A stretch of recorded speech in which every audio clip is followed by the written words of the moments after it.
I wasn't completely prepared to come to a four-year university. I've had some really great people come into my life through UC Irvine.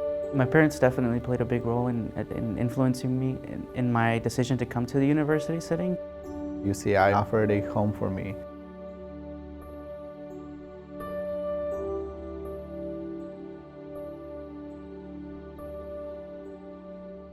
My parents definitely played a big role in influencing me in my decision to come to the university setting. To them, education was very important. They saw it as a way to better ourselves, to better our situation. My mother is a single mother. Growing up, she wasn't allowed to go to school. At the age of 12, she started working in the field. And then my grandpa was very traditional. And even my family, in some sense, is still very traditional. So they didn't allow women to go to school. And so my mom saw how important education was. My parents were a huge influence in me pursuing a higher education.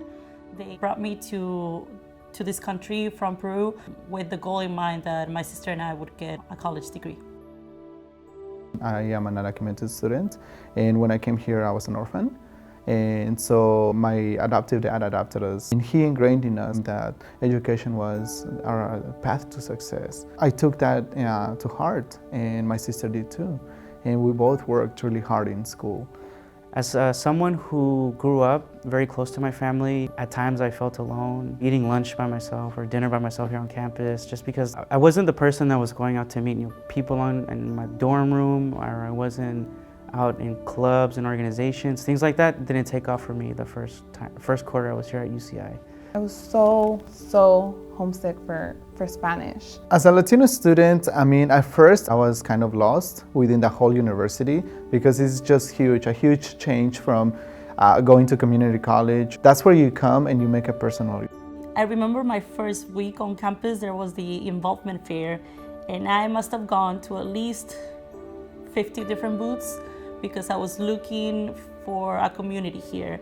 And I knew there was a lot of organizations, but I didn't know which one was the right fit for me. From this program that I did, the Summer Academic Enrichment Program, the director for that program is actually a professor here, Professor Cesar Cereceres.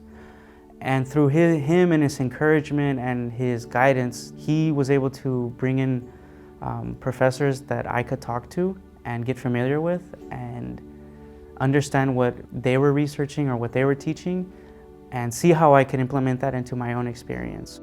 We developed from, let's say, the shy person coming in a new place and all that, to outgoing. I grew as a person.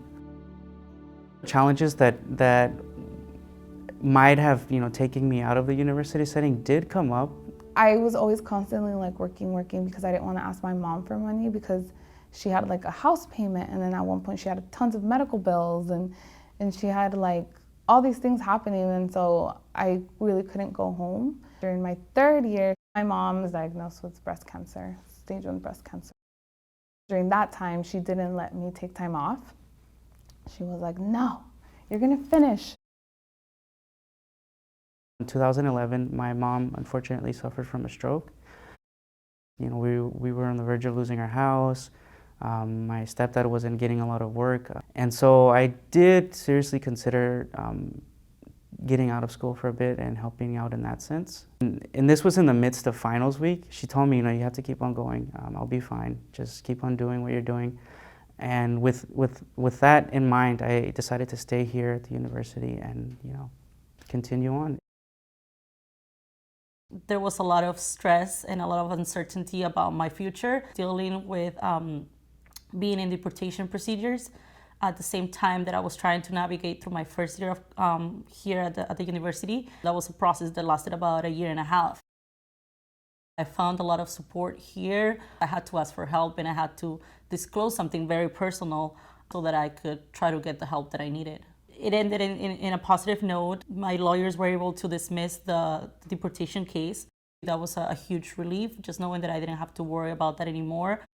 I realized that everything's hard and everything is gonna cost you money. And if it's a car versus my education, a million times, I'd rather walk around the world and have my education than have a car and have nothing in my mind.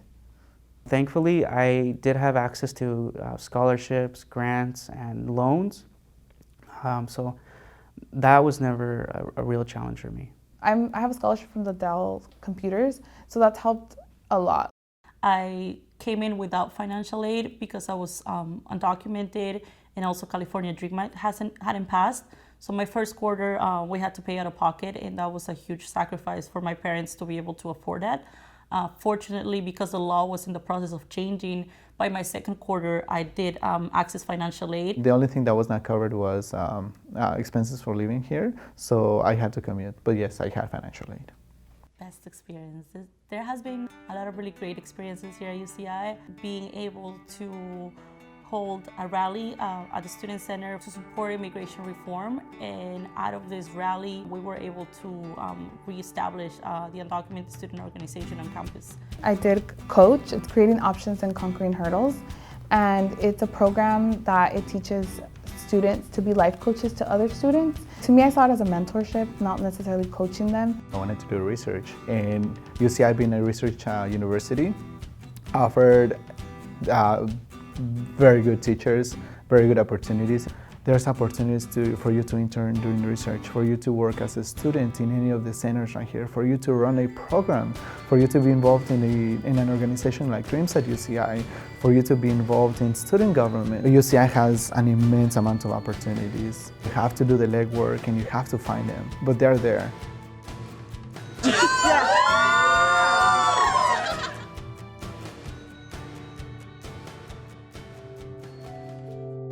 Being a graduate from the university feels really empowering. Like, it feels like I can help other people get here.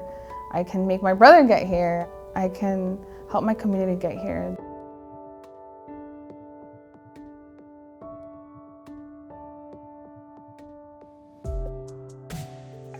It feels surreal. I still think that I'm coming back next quarter. To be a graduate of the university feels it's a huge accomplishment. Gracias familia por estar aquí. Madre, padre, gracias por traerme a este país y darme un mejor futuro. Los amo. Gracias a mi familia por venir de tan lejos, por estar And I'm also just really glad that I've been able to give this joy to my family, to my parents, even to the younger ones in my family that can now see somebody in the family that has gone to college and can look up to me and say like, wow, she did it, I want to do it too. First of all, I want to thank my dad and my sister. We made it, even though it was super hard. Hola, hola. Pues para empezar le quiero dar gracias a Dios por estar aquí, por ponerme aquí. También quería decir gracias a mi familia, especialmente a mi mamá, quien está aquí. Te quiero con todo mi corazón.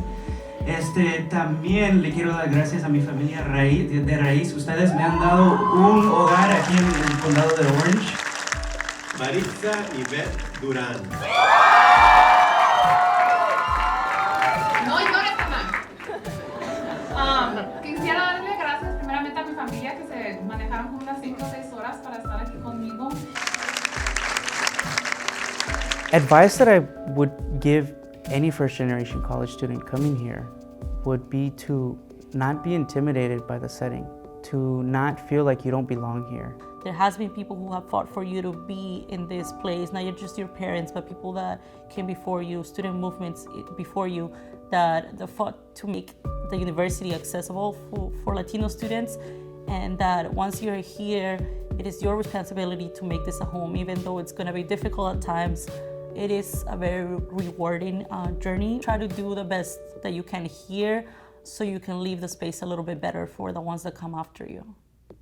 Now that I'm graduated from the University of California, Irvine, I am excited, I am happy, I'm elated. I'm in this world where everything right now feels perfect.